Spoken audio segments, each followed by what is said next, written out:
Sir ఇంకా చెయ్యి నొప్పి కాలు నొప్పి ఏంటి సార్? 5 రూపాయలకే మన శాస్త్రి బాంబు దొరుకుతుంటే.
అది మా తోవ మాకు ఇడు మన అంతే.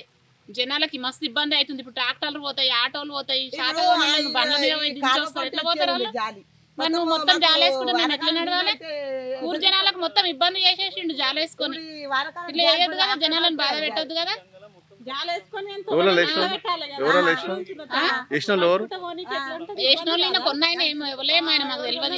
ఎక్కడికి వెళ్ళొచ్చు కొన్నాడు ఆయన. మీ ఊరిలో సపోర్ట్ ఉందట కదా గ్రామ పెద్ద మనిషి ఎవరో సపోర్ట్ ఉన్నా కానీ ఇట్లా వేయద్దు కదా. పెద్ద మనిషి కూడా తెలియదా? పెద్ద మనిషికి కూడా తెలియాలి, ఊరు పెద్ద మనిషికి కూడా తెలియాలి సపోర్ట్ ఉన్న పెద్ద మనిషికి. మరి ఎట్లా పోతారు? మరి శాతనైన వాళ్ళు శాతగాన వాళ్ళు బౌలర్ కాడికి పోయేస్తారు. ఎట్లా పోతారు అని తెలియదా? తవ్వలేంది మొత్తం తవ్వంతా బంద్ చేసుకుంటాం. ఇప్పుడు కొత్తగా తవ్వ ఇవ్వాలి. మేము ఫస్ట్ నుంచి ఉన్న తవ్వ ఇవ్వాలి. కొత్తగా ఇవ్వంటలేం కదా, తవ్వని ఫస్ట్ నుంచి ఉన్న తవ్వనే ఇవ్వంటున్నాం కదా. ఈ తవ్వ అయితే మొత్తం ఆ నుంచి ఉండేది మొత్తం అడ్డం వేసేసిండి. ఎడంగా పోతారు జాలేసుకుంటే నువ్వు లోపలికి వెళ్ళేసి. అందరిది ఊరు గురించే ఇదంతా నడుస్తాం కదా. మాజీ ఉప సర్పంచ్, నా పేరు శివనరసింహులు. ఇది కట్టుకాలువ, ఇది 100 ఏళ్ళ చరిత్ర గల కట్టుకాలువ. ఇది దొంతి డ్యామ్ నుంచి బ్రాహ్మణపల్లి చెరువులోకి వాటర్ వస్తాయి. ఇది తొవ్వ ఉండే, ఇది నక్షలో ఉన్న తొవ్వ.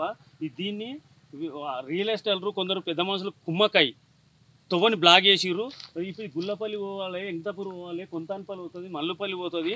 ఒక 20 కిలోమీటర్ సేఫ్ అవుతుంది. రైతులకు రాకపోకలు బంద్ చేసడానికి జాలి వేసిర్రు. మేము రైతులు ఎలా పోవాలి, ఓళ్ళు చెప్పుకోవాలి. రియల్ వ్యాపారులకు సపోర్ట్ చేసుకుంటా ఊర్లో లీడర్లు దళారులు డబ్బులకు అమ్ముడుపోయి ఉన్న రైతులకు నష్టం జరుగుతుంది. మేము పోవాలంటే తొవ్వ బ్లాక్ చేసిర్రు. ఇప్పుడు ఇక్కడ వన్ నుంచి ఇక్కడ బ్రాహ్మణపల్లికే రావాలి తప్ప ఇప్పుడు గుల్లపల్లి పోయే రాకపోకలు బంద్ అయిపోయినాయి ఇక్కడ నుంచి. దీనిపై అధికారులు చర్య తీసుకోవాలి. త్వరలో మేము కలెక్టర్కు ఫిర్యాదు చేస్తాం. ఇది ఒక 100 ఏళ్ళ చరిత్ర గల కట్టుకాలువ నుంచి దొంతి డ్యామ్, చెక్ డ్యామ్ నుంచి మదిర నరసాపురం నుంచి బ్రాహ్మణపల్లి చెరువులోకి వచ్చేది కాలువ. ఈ రైతులు ఇంతకుముందు ఈ తొవ్వ రైతులు తిరిగే తొవ్వ, ట్రాక్టర్లు పోతుండే, మనుషులు పోతుండే, అందరూ పోతుండే. గుల్లపల్లికి, కొంతాలపల్లి పోయేటోళ్ళు, దొంతి పోయేటోళ్ళు, మల్లపల్లి పోయేటోళ్ళు. ఇప్పుడు రాకపోలు బంద్ చేసిర్రు. అధికారులు దీనిపై చర్య తీసుకోవాలని మేము కోరుతున్నాము. త్వరలో కలెక్టర్ కూడా మేము ఫిర్యాదు చేస్తాము. రైతుల పక్షాన మేము బ్రాహ్మణపల్లి రైతుల పక్షాన మేము వేడుకుంటాం. మరిన్ని వీడియోస్ కోసం ఛానల్ ని సబ్స్క్రైబ్ చేయండి. లేటెస్ట్ అప్డేట్స్ కోసం వాట్సాప్ ఛానల్ ని ఫాలో అవ్వండి. ఆ లింక్ డిస్క్రిప్షన్ లో ఉంది.